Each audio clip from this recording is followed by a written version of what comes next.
Hemos llegado a la mitad de la primera semana del 2023 y estamos seguros que Dios tiene muchas bendiciones para nosotros preparadas y por eso nos está ayudando a saber cómo administrar esas bendiciones incluso antes de que las recibamos.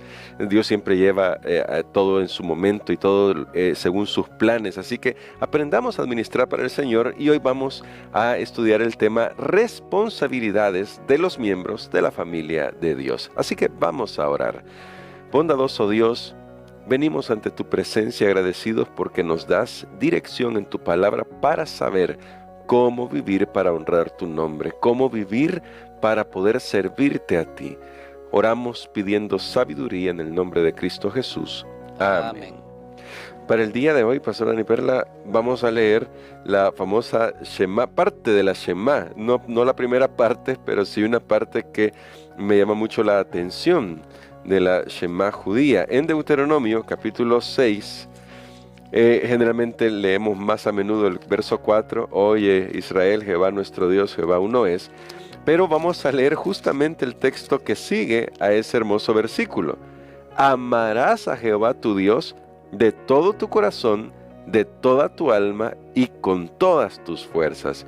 Y cuando vamos al Nuevo Testamento, en Mateo 22, Jesús repitió exactamente las mismas palabras, pastor. La pregunta es, ¿cómo se hace eso? Es decir, especialmente la pregunta que está enfocada al hecho de que si no vemos a Dios, no lo podemos tocar y ver qué significan estas palabras de amar a Dios con todo nuestro ser. Bueno, es bien interesante que Jesús también dijo que esta era la base de nuestra relación con el Señor. Era el mandamiento base de todos los demás mandamientos. Pero sabe que Jesús cambió levemente una de esas palabras. Y por eso me gustaría que leyéramos Mateo capítulo 22 y el versículo 37. Porque eso nos va a dar una lección. Ya leímos Deuteronomio 6.5, que lo voy a repetir para que ahora se contraste con el 22.37. El 6.5 de Deuteronomio dice, amarás a Jehová tu Dios de todo tu corazón, de toda tu alma y con todas tus fuerzas. Y vamos a ver cómo lo dijo Jesús. Muy bien, que dice, Jesús le dijo, amarás al Señor tu Dios con todo tu corazón, con toda tu alma y con toda tu mente. Muy bien, notemos que cambió la palabra fuerzas por la palabra mente, porque yo siempre pensé que eran lo mismo, pero estudiando esto me doy cuenta que hay una leve variación. Definamos cada cosa. Corazón, ¿qué es el corazón? Bueno, el corazón en los términos bíblicos no es solamente una referencia al órgano que llevamos ahí en nuestro pecho, no, sino que es una referencia, para resumirlo, al intelecto. Entonces dice, amemos a Dios con todo el intelecto. Luego dice, con toda tu alma. Ya estudiamos una lección donde definimos qué era el alma, pero cuando vamos a los Salmos, cuando vamos al Antiguo Testamento especialmente, nos damos cuenta que se usaba la palabra alma para hablar de las emociones, más que todo, para hablar de las emociones. Los salmistas eran muy buenos usando esa palabra para referirse a las emociones, cómo se siente mi alma te alaba, o sea, a través de sus emociones. Y luego en Deuteronomio tenemos, amarás al Señor tu Dios con todas tus fuerzas, pero en Mateo Jesús dice, con toda tu mente. Entonces, allí fuerza sabemos que tiene que ver con la parte física, el esfuerzo físico, pero la mente obviamente tiene que ver con el pensamiento. ¿Qué está queriendo decir? ¿Por qué Jesús escogió la palabra mente en vez de la palabra fuerzas? Y yo creo, estudiando este tema, es que creo que Jesús lo que está diciendo es, cuando tú vas a hacer una acción, debe ser con reflexión. O sea, es una energía, pero no solamente hacer algo por hacerlo. Porque, por ejemplo, una persona podría andar todo el día de arriba para abajo y al final la pregunta es, ¿qué logró? ¿A dónde llegó? ¿A dónde llegó? ¿Qué hizo? Pudo estar moviéndose, pero no logró nada. Entonces, Jesús por eso usa la palabra mente, específicamente la mente aplicada a el esfuerzo físico que nosotros tenemos que hacer. Pero ¿qué nos están diciendo estos pasajes?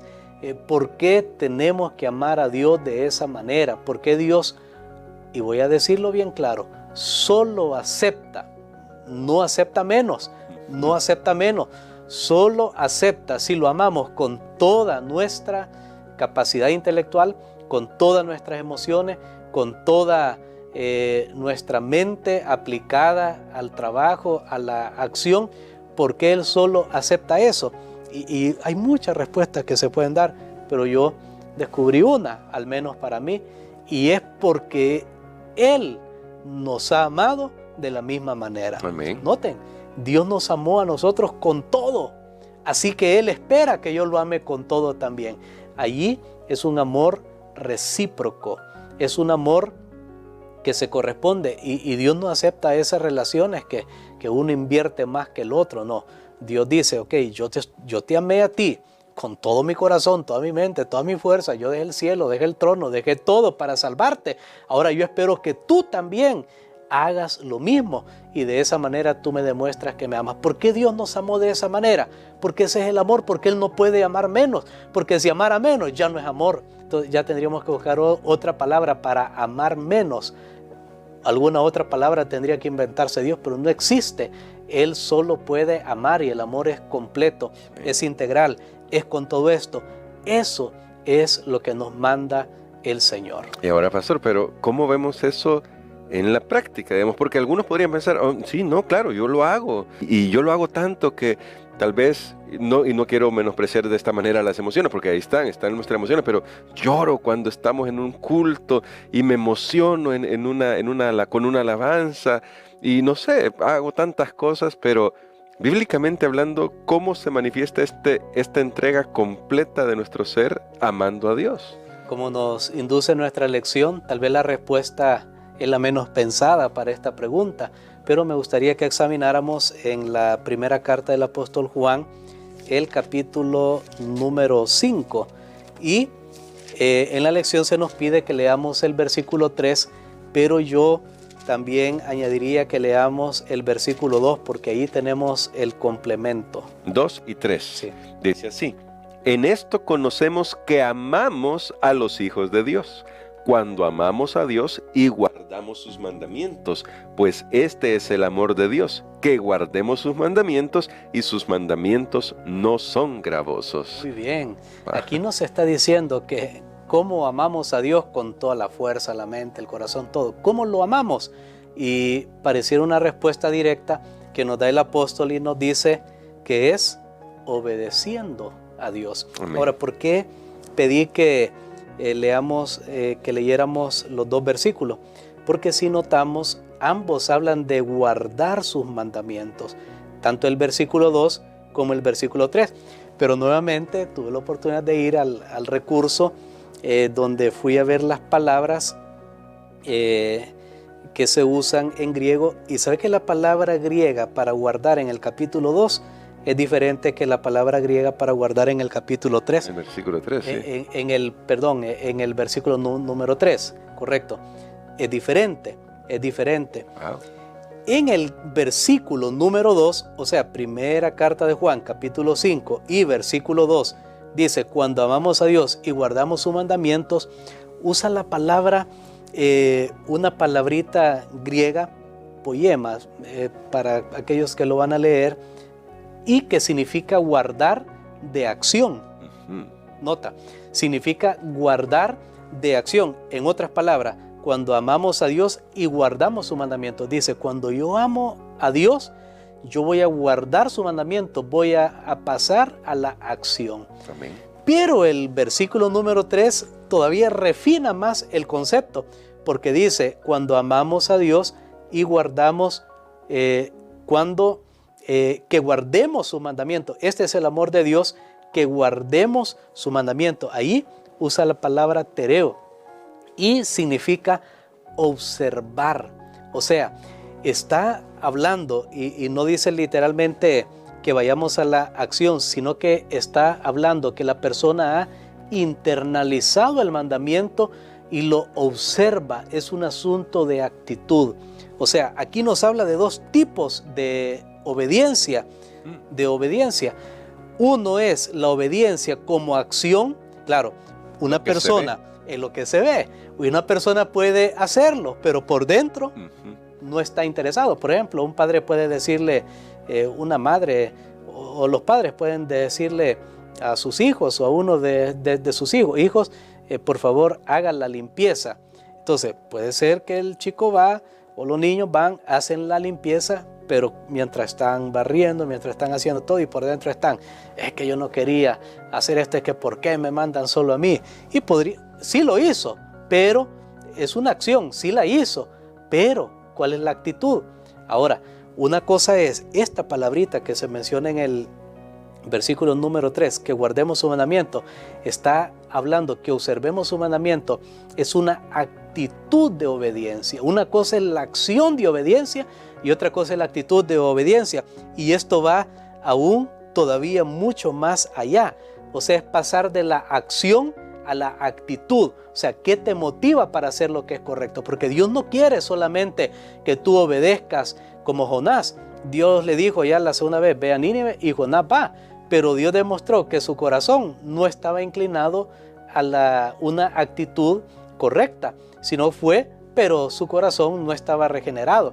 Entonces, aquí tenemos que cuando una persona ama a Dios de actitud del fondo de su corazón, esa persona más bien va a estar dispuesta a obedecer, ya no va a ser una carga, más bien va a ser un gozo, va a ser una delicia, va a ser una anticipación.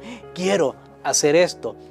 A eso se refiere, por eso leímos los dos versículos, porque Dios quiere que nosotros obedezcamos su mandamiento, le amemos y obedezcamos su mandamiento, pero no solo como un asunto de obediencia nada más por cumplir, sino que quiere que nuestra actitud interior del corazón sea amarlo a Él y desear entonces hacer lo que es correcto. Amén. ¿Y cómo podemos ponderar los resultados, pastor? Porque en la lección se nos presenta las mismas palabras del Señor Jesucristo cuando Él dice, el que oye mis palabras y las hace, es decir, las obedece, es como el que edifica sobre la roca, pero el que las oye y no hace lo que yo digo, edifica sobre la arena.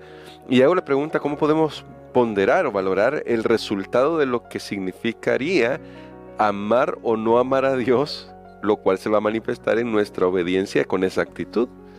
Bueno, los resultados están allí y Jesús lo dice, está muy claro. Sabemos lo que pasó cuando ese ser en el cielo se rebeló contra la obediencia, o sea, ya no amó a Dios, entonces vio su ley como un estorbo y ese es el asunto.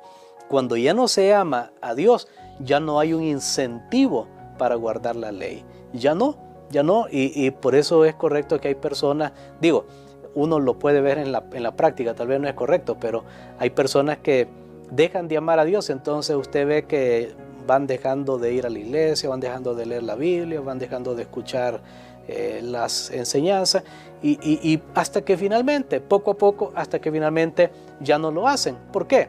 Porque toda la base comenzó, o sea, ya no aman a Dios. Entonces, las consecuencias están allí. Jesús dice muy claro, mira, si tú construyes en mis enseñanzas por amor, te va a ir bien. Van a venir las pruebas, sí, pero vas a sobrevivir. Pero si no, van a venir las pruebas, vas a fracasar, vas a caer, no te vas a poder levantar. Y a eso es lo que se refiere. Nuevamente, el gran llamado para nosotros en este día es amar a Dios con todo lo que somos y todo lo que tenemos, todo. O sea, Dios no quiere que nos reservemos nada. Nuestro primer afecto debe ser para Él, luego para todas las demás cosas, pero lo primero es para Él. Pero el gran problema es que ahora nuestros afectos son para otras cosas, amamos con todo, muchas cosas que al final no nos dejan nada. Es lo que menciona esa ilustración que usted dijo de construir en la roca y en la arena. O sea, y los que construyen en la arena, sí, hizo un gran castillo, pero vinieron las tempestades y se lo llevaron. Por eso es que nosotros necesitamos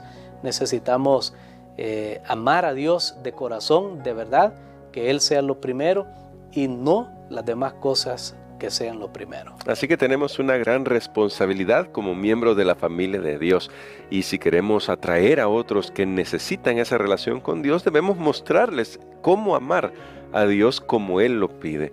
Y quisiera que orara por nosotros por eso, pastor, para que hoy que hemos aprendido esta lección de que amar a Dios significa, bueno, todo lo que implica la entrega del ser y la obediencia a su palabra, eso puede llegar a ser una realidad en nuestro corazón que se manifieste constantemente.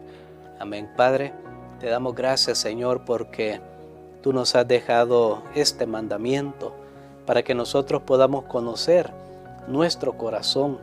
Sabemos que hay muchas cosas que compiten con el amor hacia ti.